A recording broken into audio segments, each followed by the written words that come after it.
London Bridge has fallen. The Queen is dead. Long live the King. This morning it was officially proclaimed at the accession ceremony at St James's Palace in London that His Majesty King Charles III is now sovereign of the United Kingdom and Northern Ireland, the Commonwealth, and defender of the faith. The proclamation was watched and signed by His Majesty, his wife Queen Camilla, William, the new Prince of Wales and heir apparent, and other members of the Privy Council. The Prime Minister Liz Truss and other senior government officials were also in attendance. And a little interesting fact, some of you may not know that the ink pot Charles used is thought to have been a gift from both Prince William and Prince Harry to show their support towards their father at this sad time. Operation London Bridge, which has been so meticulously planned and rehearsed for so many years, is now being implemented for real and is now in full swing, and we are now currently in 17 days of mourning. Today is classed as D-Day +1. D-Day is technically the day that the reigning monarch dies, and then the next day is D-Day +1, the next day being D-Day +2, and so on and so forth. But as the official confirmation of the Queen's death came rather late on Thursday evening, they've decided to move the days on by a day. So the Queen's state funeral is looking likely to be held on September the 19th, but at the time of recording this video, that had not yet been confirmed. September the 19th will actually be exactly 19 years to the day that we buried my beloved grandmother. So it's especially poignant for me that this is the day that we will be laying the nation's grandmother to rest. Charles has also now officially approved an order that the day of the funeral will be a bank holiday here in Britain. King Charles travelled from Balmoral to Buckingham Palace yesterday morning, and one of his first duties was to hold an audience with our new Prime Minister Liz Truss. At 6 p.m, the King delivered his first speech as sovereign, and if you haven't seen it yet, please do take the time to search for it on YouTube. It was a very strong speech, obviously very heartfelt and emotional, as he sat in the Blue Room at Buckingham Palace.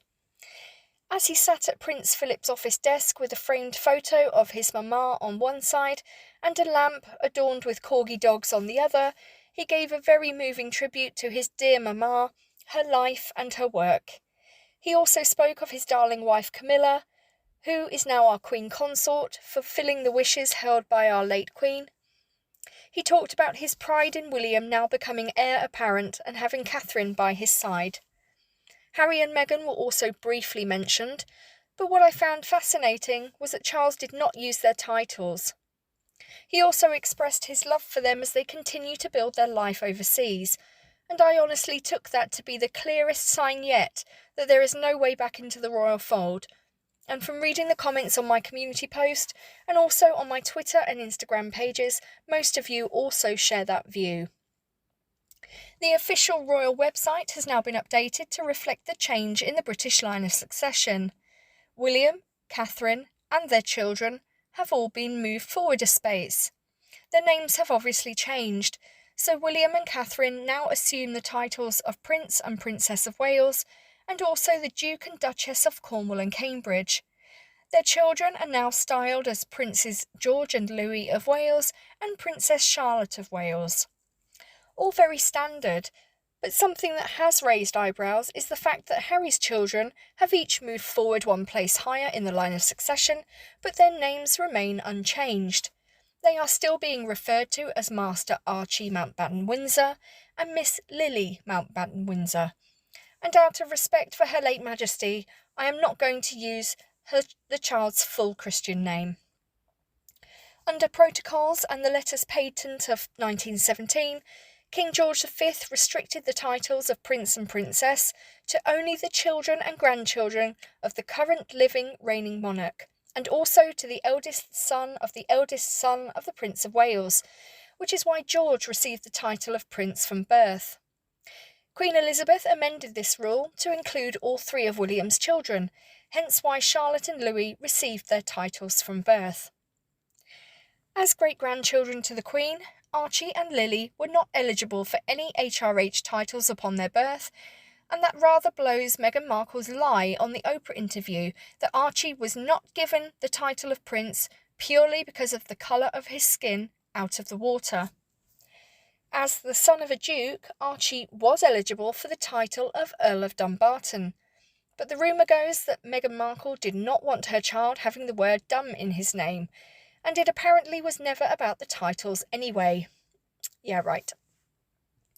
So now that Charles is king, debate is raging as to whether the titles of prince and princess are automatically granted to Archie and Lily, as they are the grandchildren of the new reigning monarch, or whether they have to be officially proclaimed by King Charles. This confusion is definitely not helped, given that the Mountbatten-Windsor children have had their places updated in the line of succession, but not their names. Meghan has cancelled her next Archetypes podcast episode, which was due to be released on Spotify next Tuesday, and also cancelled her appearance on the Jimmy Fallon Show in America. That was good of her, wasn't it? But did she cancel, or was she cancelled?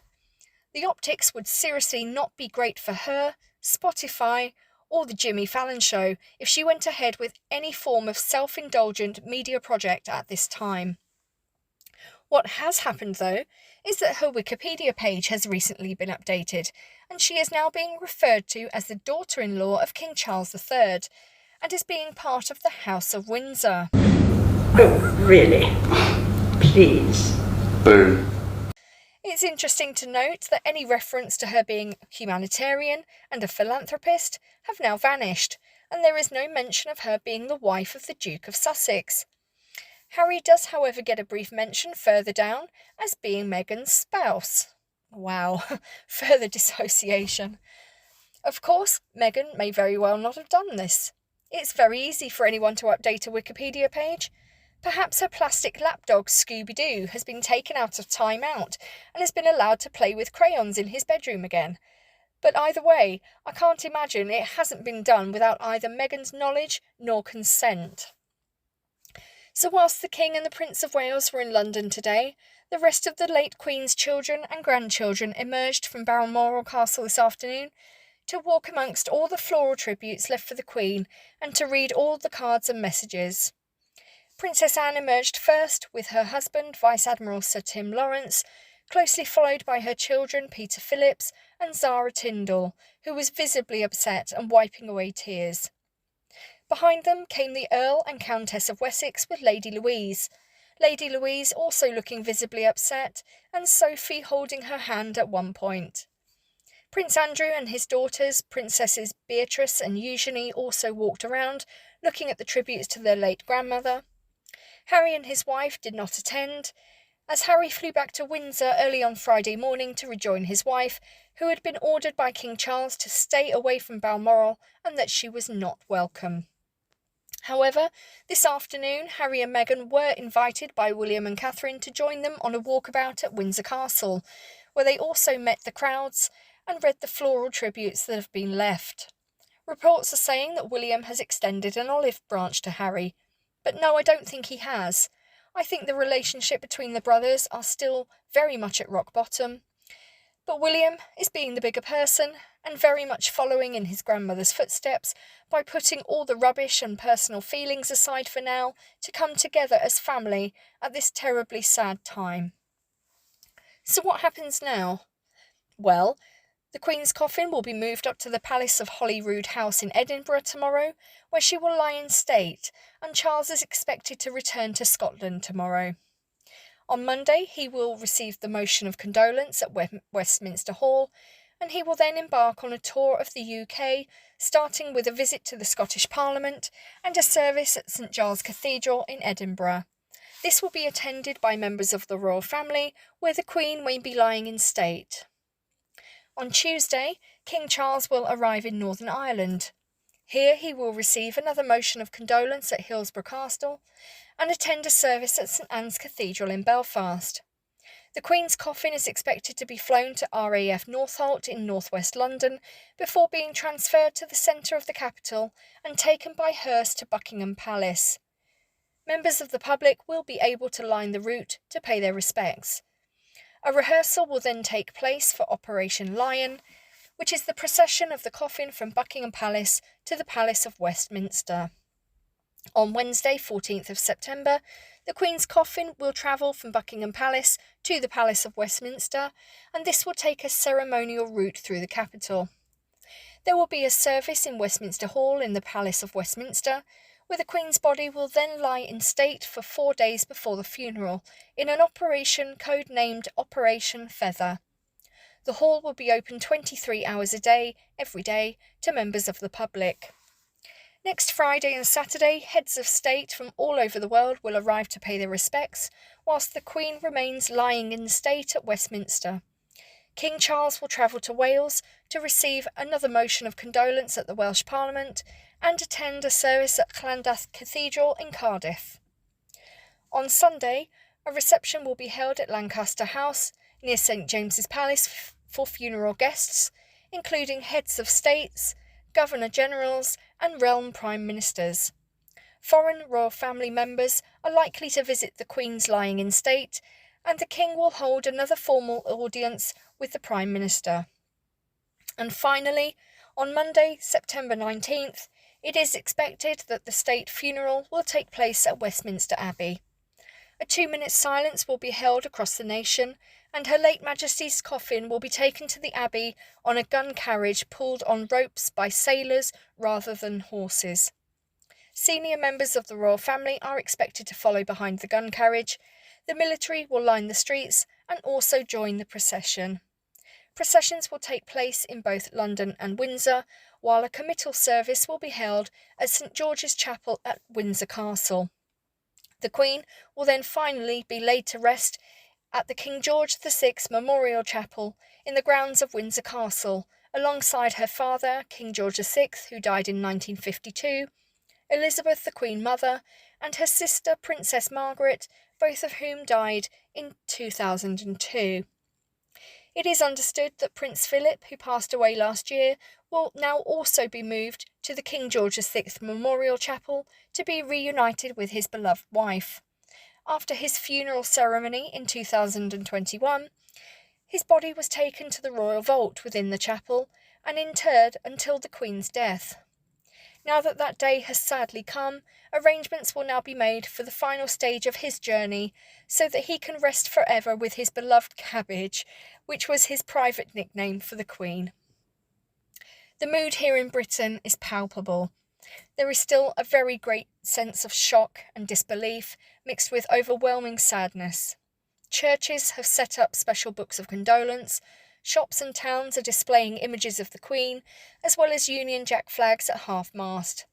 Flowers are being laid at various sites, and it's very much a time of people coming together and being united in their grief. The people of Britain, not to exclude the Commonwealth and the rest of the world, but for the purposes of this video, I'm only referring to the United Kingdom and Northern Ireland here. We're trying to come to terms with what's happened over the past 48 hours. Things are moving and changing incredibly quickly, both publicly and behind the scenes, and will continue to do so for some time. Unsurprisingly and disappointingly, there has been a huge increase in attacks from the sugary shites, also known as the Sussex Squad. They are currently out in force with their vitriol all over Twitter, Instagram, YouTube and other platforms. Some of them are jubilant in the Queen's death, but they are also furious that Catherine has now been proclaimed Princess of Wales, which I personally find hilarious. The title had actually been Camilla's since her marriage to Charles in 2005, but she did have the good grace never to use it. I personally am very happy to see Catherine using that title, and she has said within the past day that she understands the importance of the title and respects the memory and legacy of her late mother-in-law who last used that title, and she wishes to find and create her own path within that role. See, Meghan? That's how it's done. Class personified. For those that are not aware, the title of Princess is more senior than Duchess. We all know that Princess of Wales was the title that Meghan highly coveted for herself, as she would then be achieving her ultimate aim of becoming Diana 2.0.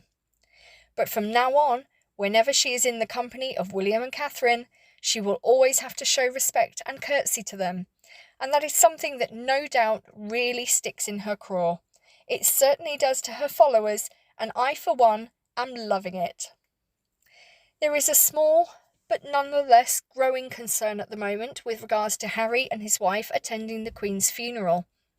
Naturally, and despite all of our feelings towards him right now, as a grandson of the late monarch, Harry has every right to attend the funeral, and surely no one would begrudge him of that right. However, the feeling is that Meghan should not be in attendance. It was reported that Her Majesty the Queen was relieved when Meghan did not attend Prince Philip's funeral, so we now look to King Charles to do the right thing by his dear mamma, his family, and his people, to ensure that that woman is nowhere in sight. Harry is no doubt heartbroken and lost and racked with guilt right now. We've all seen the photo of him being driven up to Balmoral on Thursday evening. The reality is that he chose not to go and visit his grandmother when he had multiple opportunities to do so over the past few days, let alone the past 2 years since living overseas, and he did not make it up to Scotland in time to say goodbye before she passed away. Now, many of you will say that feeling guilty is nothing less than he deserves, and he is now reaping what he has sown. And to an extent, I agree. But I'm not a person to kick a person when they are down. So if he needs his wife by his side to get through the funeral, then so be it. But she should neither be seen nor heard.